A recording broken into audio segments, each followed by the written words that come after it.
What's up, MSFers? Life has thrown a curveball at me, and I'm no longer able to make the recap on a daily basis. So I'm doing some jujitsu and taking life's momentum and throwing it back at you. I'm going to be doing a weekly recap. It should air either Sunday night or Monday morning. Running a little bit late, that's why it's on Monday morning today. But we're going to be covering things like interviews with other content creators, looking at games outside of Marvel Strike Force, general state of the game, and just expanding on what the recap used to do on the daily to give you a better overview of the week. But keeping things familiar, I'm going to start off with the events that you need to know and understand. Starting today, the 8th, is going to be the Summer Camp Discovery event where you're going to need to spend your campaign energy. Now, I'm told it's going to be about 200 cores worth of refreshes, although you may want to spend more campaign energy to earn those summer camp tickets. You're looking to get to milestone 13. That's going to give you that map piece number 2. You should be able to reach milestone 14 free to play, however. Then you're going to turn around and spend those summer camp tickets on some orbs for the Internal Tensions Web Milestone event. Now, taking a look at those, you're going to want to be purchasing the SCT Orb 1 or the SCT Orb 3. Thing about getting this Orb 3 is that if you're on the hunt for Crimson gear, there's only a 25% drop rate on the good stuff, and that's only a 10% chance that you're going to get the item you're looking for. Moving on, we have the Coordinated Adventure Alliance event also starting today. You're going to be spending ISO 8 energy. I'll be refreshing the 50s here as well until my Alliance leader tells me I can stop. You're also going to want to be collecting the Allied Supply Orb here to help your Alliance out. We've also got North Star moving into the pass, so be sure to save your dailies for that. We also have a Sylvie Blitz and a Superior 6 Quick Rumble. Those are pretty easy and straightforward. For more information on all of these events, I highly recommend you check out the BPG's video. And coming up soon, we have the Cosmic Crucible Content Creator Clash, or the CCCC? Okay, we're gonna call this the 5C tournament because they're getting a little cheeky with the name here. This is the second Cosmic Crucible tournament we've had for the Envoys. We have a slew of excellent content creators going into this, again, trying to take the throne from Duelam. I will be covering this on my stream with a few of my fellow content creators in the booth with me, going over all of these amazing content creators at the same time. Or you can jump into any one of their streams and start trolling them in chat, giving them ideas on what they should not be doing or should be doing. And of course, there's going to be lots of promo codes and special events happening over this tournament. So be sure to show up somewhere on Twitch and check this out because there's going to be a lot of great information coming your way. That happens on the 11th. Also happening on the 11th is Hank Pym offers. And with those Hank Pym offers, we once again have these scare tactics coming from Scopely, building up the FOMO that you might miss out if you don't buy the initial offers for the undisclosed pop-up offers that'll happen afterwards. Horrendous activities happening with the Shuri offers. We'll get to that in a minute. But this is why I am not purchasing these characters. I'm voting with my wallet here saying, Scopely, this kind of manipulative behavior needs to stop. No more FOMO. Tell us what we get or I'm not buying. The 5-piece Illuminati without Captain Britain has a very easy to beat hard counter in the Cabal team. That is why they're moving Iron Patriot into the Spotlight Orb, replacing Cosmic Ghost Rider, who will go to Villain's Hard 6-9, and also moving the leader into the Cosmic Crucible store among a slew of other very important characters, making it ever more important that you get Captain Britain to be successful in Cosmic Crucible so that other people don't use their easy-to-reach Cabal team in slaughtering your Captain Britain-less Illuminati version. Everything Scopely is doing is forcing you, or attempting to force you, into spending money on Captain Britain right now. In fact, they fixed up the kits to 2 legendary characters, only they did a really lackluster job. The person who carries the team is Captain Britain, and had they built up the rest of the team to be pretty good, people might think that they can get by without Captain Britain. But instead, those 2 characters are dragging their feet, and you need old CB to carry them through in an S-tier bracket. So I really don't like this whole Captain Britain release method. There's lots of things going wrong with it, and the community is quite disgusted by it. For more on the release of these characters, check out Dorky Dad's video. And if you're thinking of trying to get Captain Britain for free by coring some of the orbs for these characters like Shuri, then think again. Check out Dulam's video as he opens up 16 of her orbs with cores and only gets her to a 4-star level. That might be a little bit too pricey for most players. I talked to Beni Westside about opening up her offers, and there seems to be a lot of problems with that. Let's check out that interview now. Not a good situation. No, it's terrible. Overall, the game is really rough right now. Yeah, I kind of feel like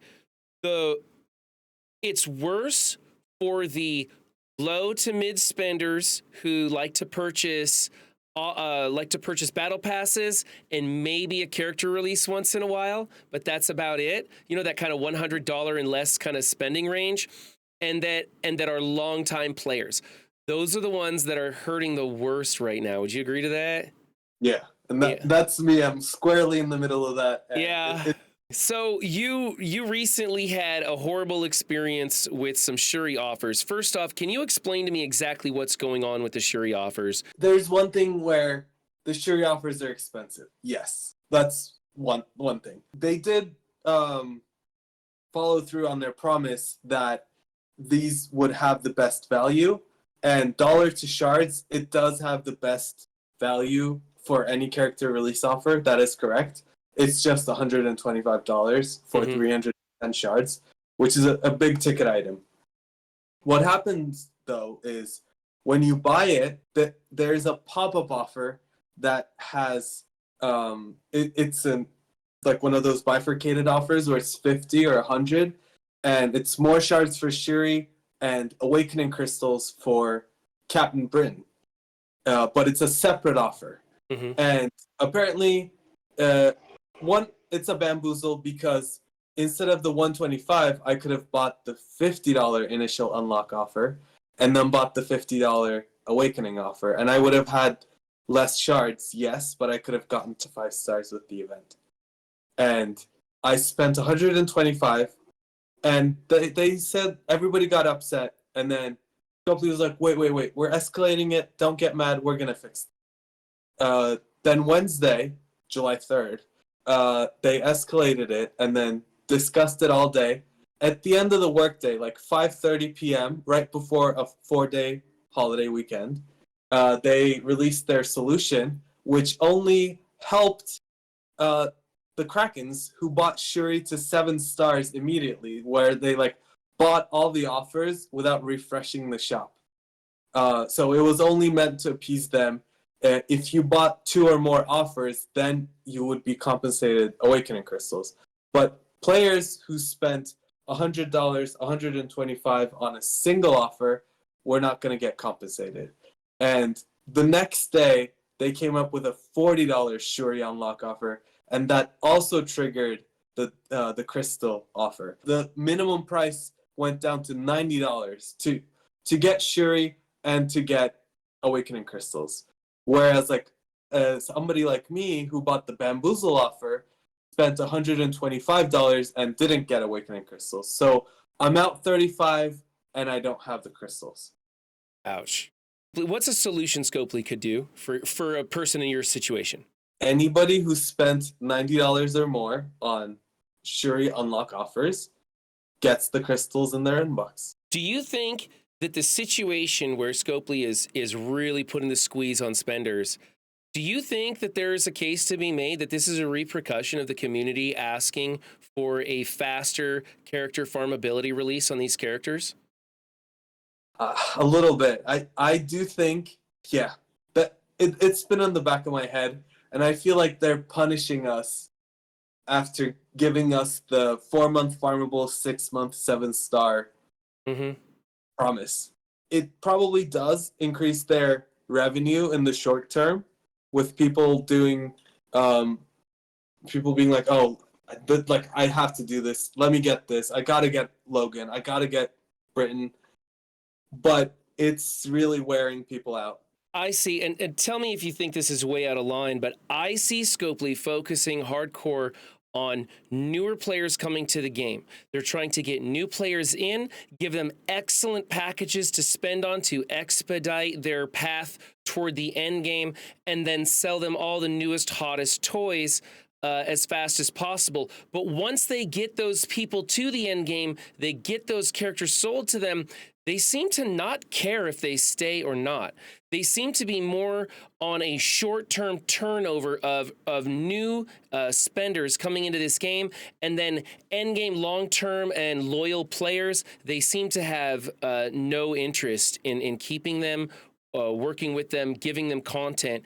Now, it may be that they are just trying very, very hard to bring us Battle World and that all of their resources are being put on that game mode. And I hope that is the case, and I hope that that game mode comes soon and gives loyal, long-term, mid to low spenders like myself a reason to stay here in Marvel Strike Force. But I don't think that that's the case. Do you think I'm out of line with that thought? I don't think you're out of line. I'm very skeptical of the promise of Battle World. Which game mode that's in-game right now gives you confidence that Battle World is going to be amazing? I don't see them producing anything functioning. We just had Tower release and they forgot to add 10 floors. Yeah. I have no confidence in this company whatsoever. And if they keep delaying it and they can't stick the landing when it does come, if they put it off this far and they don't give me a quality product when it does come, I'm going to have a very hard time staying here with Marvel Strike Force. Yeah, and like everything is botched on a technical level. Everything is bare minimum in terms of like content. Have we been challenged in a while? I don't think so. They're not. It doesn't look like they're trying, and it's upsetting me because I know there's people there that care about the game that they're making. Like, having met them, having talked to Matt and some of the other people, it's like they do care about their product. So I'm like, where is it? I do want to say I am hopeful that Scopely is going to take a look at it on Monday and do right by us. I really am hopeful on this. They might have rushed the decision on Wednesday to get it out before the holiday weekend. They might just leave me hanging once again. I don't know, but I'd like to be hopeful. Loyal player and mid-level spender being hung out to dry here. Scopely, you got to do something. You got to do right by some of your best, longest players. Go through and fix this. It's just not fair. Benny Westside has a video on this same topic. If you want to see more details on that, I'll leave links in the description to that video and his YouTube account. He makes beautiful infographics and focuses on lots of T4 ISO choices with newer characters. Be sure to check him out. Thank you, Benny, for joining me. I appreciate you coming on today.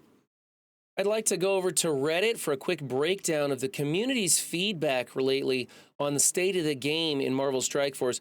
Most of this has to do with Illuminati, but there is one bug which Boylon and BPG have pointed out. This post by BPG talks about the Wilderness Leaderboard bug and how, in short, if you do an Alpha Flight raid, it'll drop you to the very bottom of any tie. So the last person to do a raid gets the worst score. He breaks this down in depth in this post, a little too long for me to read. But the gist of it is the leaderboard is seriously broken. And because of the way that things have happened lately with Scopely dropping the ball on so many of their events, removing things from leaderboard payouts that affected this, there is huge ties on the leaderboard. And now, if you happen to jump into an Alpha Flight raid, you can expect to be at the bottom of that tie. And here's this one from Funny Dark. Honestly, Scopely nailed the Illuminati in this game. Now, hear me out. The Illuminati, whenever they show up or do anything in the comics, always seems to make things worse than they need to be. And seeing as how things are right now, Scopely nailed their interpretation. 10 out of 10 team. Perfect to the comics and perfect in-game as well. Scopely, I just wanted to thank you. I opened a Queen's Entourage orb and was blessed with one whole Black Panther Shuri shard. I mean, I know you guys are one of the most generous companies out there, but this just solidifies it in my book. Please keep up this level of generosity. Scopely, I am humbled. Another Queen's Entourage orb for free? Guys, I got like 50 Iron Man shards and 10 Mr. Fantastic shards. I mean, I appreciate the sentiment, but I'm starting to feel a bit spoiled. So I humbly request that you do not give us any more of these orbs for free. The value is just too great. My heart simply can't take the overwhelming rush of endorphins. Thanks for your understanding. And on a more serious tone, a message to Scopely. They say a child that is shunned by the village will burn the village down to feel its warmth. Commanders and former commanders, in light of the mass exodus and backlash from CB, and Scopely effectively ignoring the player voice movement, what has been your breaking point? Are you still playing? How have your spending habits been affected? What changes would you like to see? How many of you have left negative reviews to warn new players? And finally, here's one on how you can judge how many players in your arena shard have recently quit. How many players have quit in your shard? Go into rankings and scroll through the top 100. Look for players with no alliance. I have 7, so 7% of the most active players in my shard are gone. I've checked this previously and found one. How many do you have? Today, we're going to be talking with DadPoolGames about Helldivers 2 and another game he's recently picked up as well, exploring other opportunities for gamers like yourself to get out and have some fun and put pressure on Scopely to try and turn their game around and make it a more enjoyable place where players want to stay and play instead of just jump in and spend money and find out how terrible the end game really is. How long have you been playing Helldivers and what drew you to the game initially? I've been playing since the second week of launch. What drew me in initially was just how diverse, I guess, the game is, how different the gameplay it presents to the audiences. There's no other gameplay that is allowing us to have the freedom that Helldivers kind of allows you to do. Like, there's the one game I think of that will allow me to push my friend down a hole just for fun and it'll kill him. And it's just out of, fun and games. That's just part of the game mechanics. Mm-hmm. And that's what I found so interesting about Helldivers is that, it's just all part of the fun, the shenanigans that goes on. That's what makes it unique. It's different every time, even though it's just kind of the same repeated gameplay over and over throughout the difficulties. Just the randomness of the game that makes it so unique. So Helldivers was huge when it first launched, a really popular game. You heard about it a lot of people relating it to Starship Troopers with themes of Halo, themes of Destiny sprinkled in there. But recently, Helldivers has had some troubles. There were some sort of login issues and other things that have really upset the player base. You want to tell me about what's going on over there? Yeah, I mean, with any new game, you get a lot of bugs, especially live service games. You fix one thing, something else breaks, and that's just to be expected. And players are just getting a little bit frustrated about the same reoccurring issues, mostly dealing with crashes. I know a lot of players had crashes dealing with the drop-ins, not being able to get past that loading screen, having to restart the game just to get into another match, and then having to crash the next, drop down for the next mission. Was just kind of driving players away in that aspect. Now, I'm hearing reports of as much as 90% of the player base over there leaving the game. Is this true? What's happening? Is that an accurate assessment? And why would so many people be upset over crashes? I think it's just something that's, you kind of get with games that come and go as far as live service. It's ebb and flow, and right now it's just kind of a lower end of the spectrum. The dev team's kind of on a vacation time frame. Mm-hmm. And there's just not enough content for the veteran players of the game. People have spent, 200 plus hours in the game. They have max resources. They don't really have anything to strive to work for. I think something that they can add to kind of get that player base back is just more incentives. So say like achievements tied to using a certain type of weapon. Maybe you'll get like an attachment or something. Just some kind of small incentive to kind of get the veteran player base back, because those guys are all full on their resources. They're full on their ship modules, Mm-hmm. everything. They have all the stuff. They just have max everything. There's just nothing to spend it on. And you're one of those maxed out players, aren't you? Oh yeah. Right now I'm currently making like my own shenanigans. I'll try going through solo. I'll try to go from trivial to Helldive if I'm streaming and I do this challenge, I go to trivial to hell dive without dying, and if I die, I have to restart, go all the way back to trivial, start all over again. So something that could be a short stream turns into 3 or 4 hours of me getting from 1 to 5 versus bugs, and then I die by something random, have to start all over again. You've kind of branched off to some other titles now. What other games are you working on? Oh yeah, so the first Descendant, that's a new third-person looter shooter that just came out this week by Nexon Games. It's pretty fun. It's very well developed. I think this game itself has been in beta, like alpha beta, for a year now. So I've been in the beta at least, and that was very good. And they've made a lot of changes since then. The gameplay itself is very refreshing. There's a lot of different heroes or descendants with enough variety and abilities and enemy types to kind of make it different. And the boss mechanics are something that a lot of players that enjoy like Warframe or Destiny are going to be fond of. So they're going to be drawn to this game as well. I think people should try it out. It's a free game, and honestly, everything in the game you can get. The only thing that's gated behind money is a cosmetic skin. Like you can get the ultimate bunny, which people are paying $100 for just to get it day one, just because they want to see those beautiful assets on their screen day one. Or you can take the time to farm that out for hours on end. I see you have a video out about the Ultimate Bunny, one of your higher viewed videos there. So it looks like people are very interested in that sort of thing. Oh yeah, no, for sure. All the female characters, you can tell there's a lot of work put into the curves there. Yeah, a little bit more of a draw to those characters, I bet. All right, well, hey, I appreciate you giving me the rundown of Helldivers and The Last Descendants. Sounds like a winner. DadPoolGames is making content for both of those currently. You can find links in the description below to his content. Thank you for joining me, man. Appreciate it. Hey, thanks, man. Thanks for having me.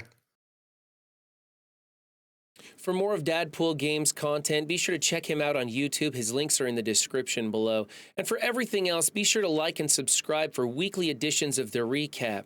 And remember, players, don't just have a good game, be good to yourselves and others too. Be the best, play the best. Rise up, players.